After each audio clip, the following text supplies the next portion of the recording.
Welcome to the Risk Wheelhouse, the podcast where we navigate the ever-changing seas of risk management and technology. Join your hosts, Ori Wellington and Sam Jones, as they steer you through the latest trends, insights, and strategies shaping the future of integrated risk management. Ready to chart a course towards success? Hop aboard and let's set sail into today's deep dive. Hey everyone, welcome back for another deep dive. We're going to be talking all about GRC, governance, risk, and compliance. It's obviously way more than just checking boxes these days. So today we're going deep on how it's evolving and how it fits into that bigger picture of integrated risk management, or IRM as the cool kids call it. Right. And to guide us on this deep dive, we have the 2024 IRM Quarterly Insight Report. It's like a crystal ball for the future of risk management. It really does feel like peeking behind the curtain, Yeah. This report gives us a clear view of the GRC market, the major players, and some fascinating trends to keep an eye on. Absolutely. And I got to say, one of the first things that jumped out at me was this emphasis on moving from like that old school GRC to this more holistic IRM approach. Yeah. What's your take on that? Yeah, it really is a necessary evolution. You think about traditional GRC with all those siloed solutions, often struggled to, really connect the dots between all those risks and a company's overall strategy. It was very reactive. Kind of like trying to steer a ship with a blindfold on. Exactly. But the shift towards IRM, that really picked up steam back in, 2017 when John A. Wheeler, big name at Gartner, put it on everyone's radar. And this wasn't just some marketing guru trying to rebrand compliance software. This was John A. Wheeler. They practically wrote the book on tech trends. And what he was really getting at was a total perspective shift. It's about connecting the dots and looking at all risks, not just those in isolation. Okay, yeah. So let's unpack this whole IRM thing a bit more. The report keeps mentioning something called the IRM Navigator Framework. What's that all about? Okay, so think of the IRM Navigator as your risk management GPS, if you will. It's a framework that acknowledges that risks, they don't exist in a vacuum, right? It connects various risk areas like, your GRC, your operational risk management, how businesses operate day to day, and then you've got your technology risk management, which is your cybersecurity, basically, to create this comprehensive view. So it's all interconnected, like a web almost.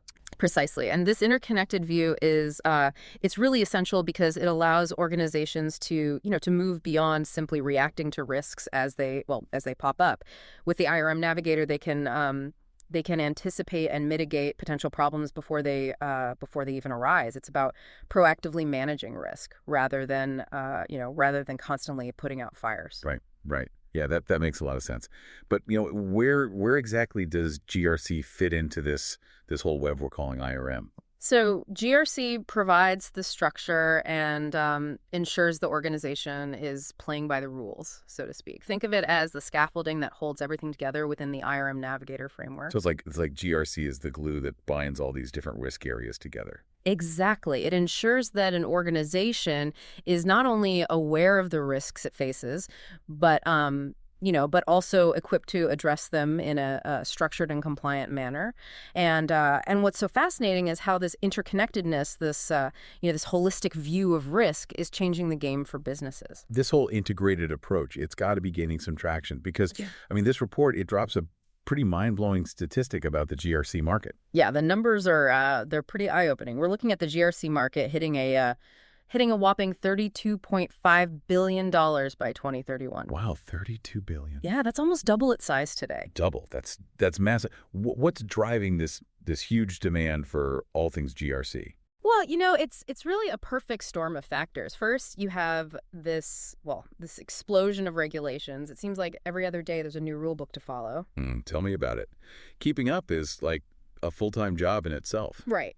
And then on top of that, you've got the rise of digital risks. We're talking about, cybersecurity threats, data breaches. These are becoming more sophisticated all the time. Yeah, it's like trying to build a castle out of sand with the tide coming in.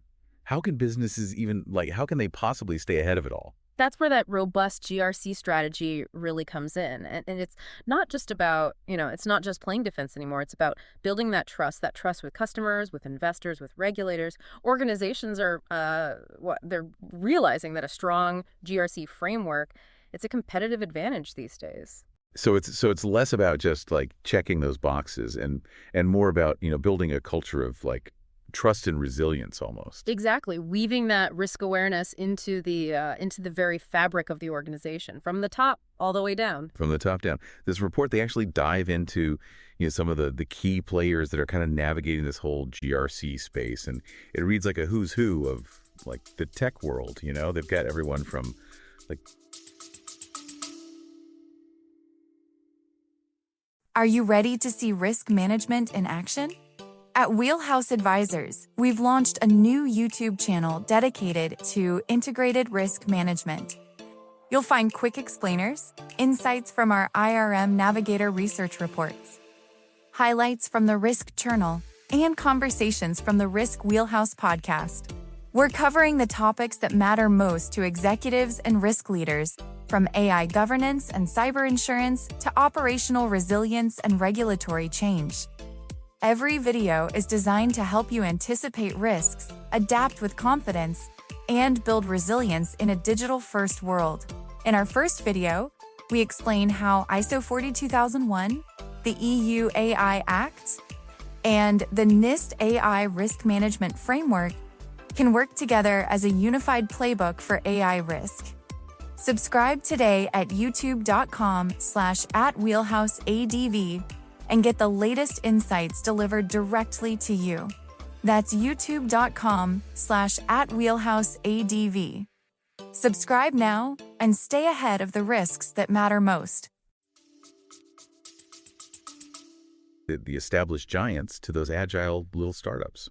Yeah, and they've done a great job, I think, of categorizing these companies by their strengths, their approaches. Calling them integrators, accelerators, and pace setters. I like to think of them as different kinds of explorers. All charting this vast GRC landscape. I like that. I like that analogy. Yeah. So tell me more of these explorers, these integrators. Who are they? So your integrators are think Archer IRM, NEX. They're the master weavers, right? They really excel at seamlessly blending their solutions into that broader IRM landscape.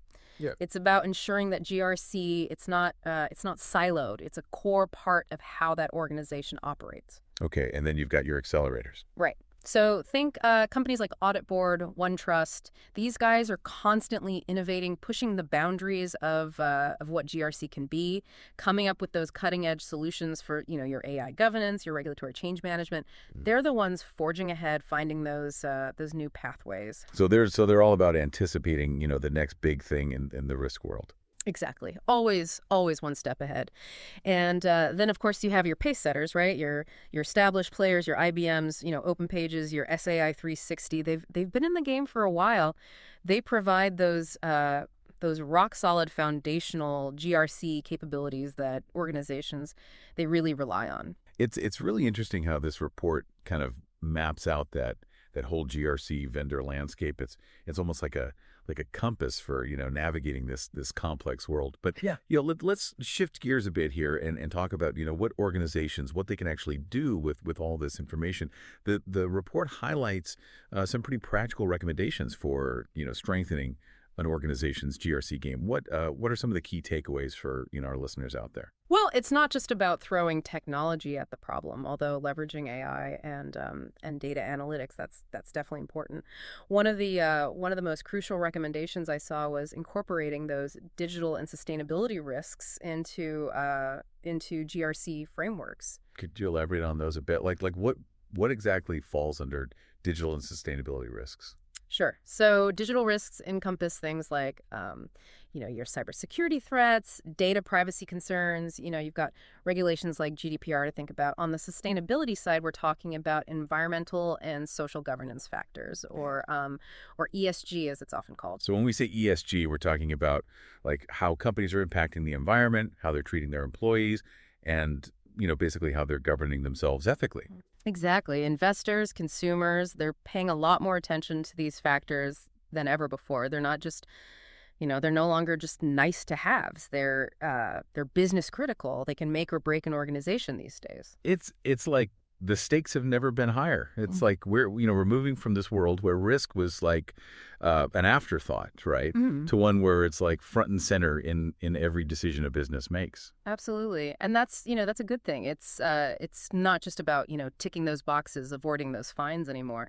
It's about creating this culture of risk awareness that permeates the entire organization. We're talking boardroom to the break room. Everyone needs to understand their role in managing risk. It's like that old saying, an ounce of prevention is worth a pound of cure. Yeah. But but in this case, that ounce of prevention, that could save a company, I don't know, millions, maybe billions of dollars in the long run, right? Yeah. Now, there was this one point towards the end of the report that I found really intriguing. They were talking about, the growing use of AI and automation in GRC, and part of me is like, yeah, that makes sense. Who wants to wade through mountains of spreadsheets when you can have a bot do it for you? Sorry. But it also, it brings up some pretty big questions, I think. What are your thoughts on that whole thing? Yeah, no, it's something I've been thinking a lot about, actually, because on the one hand, right, we have these amazing tools now that can, they can analyze data, they can identify patterns, they can even predict risks before they even happen. It's like having a crystal ball, basically, but one that's powered by algorithms. That's incredible. But I imagine it's not all smooth sailing. Are there downsides to consider? Right, and that's the big question, isn't it? I mean, we have to be asking ourselves, at what point do we start relying too much on these systems? And what about the ethical implications? Can we afford to completely remove human judgment from risk management? It's that classic dilemma, right? Man versus machine, but now it's playing out in the world of compliance and risk. So for our listeners out there, we'll leave you with this food for thought. As AI becomes more integrated into GRC processes, where do we draw the line? Right. Between efficiency and human oversight, what trade-offs are we willing to make? It's a question that's only going to become more pressing as technology continues to evolve. It certainly will. This has been a fascinating deep dive. These reports, they always offer so many great insights. I totally agree. And to our listeners, if you're hungry for more insights on this and other risk-related topics, definitely check out Risk Tech Journal by Wheelhouse Advisors. It's a fantastic resource. It's got articles, it's got reports, it's got expert perspectives. It'll definitely keep you ahead of the curve. Until next time, everyone, keep diving deep and remember, in the world of risk knowledge, that's power. That wraps up another episode of the Risk Wheelhouse. Thank you for spending time with us at Wheelhouse Advisors today. We hope you found the conversation insightful and actionable for your organization's risk strategies. Don't forget to subscribe on your favorite podcast platform, whether it's Apple Podcasts, Spotify, or Amazon Music. If you're looking for more in-depth analysis and thought leadership on risk technology, be sure to visit the Risk Tech Journal at therisktechjournal.com. It's your go-to source for comprehensive articles, expert interviews, and the latest trends shaping the industry. Subscribe today to stay informed. For any inquiries or feedback, please contact us directly at info@wheelhouseadvisors.com, or feel free to connect with us on LinkedIn and x.com and share your thoughts or suggestions for future topics. Visit wheelhouseadvisors.com for more information and resources. Thanks again for joining us. Until next time, navigate wisely.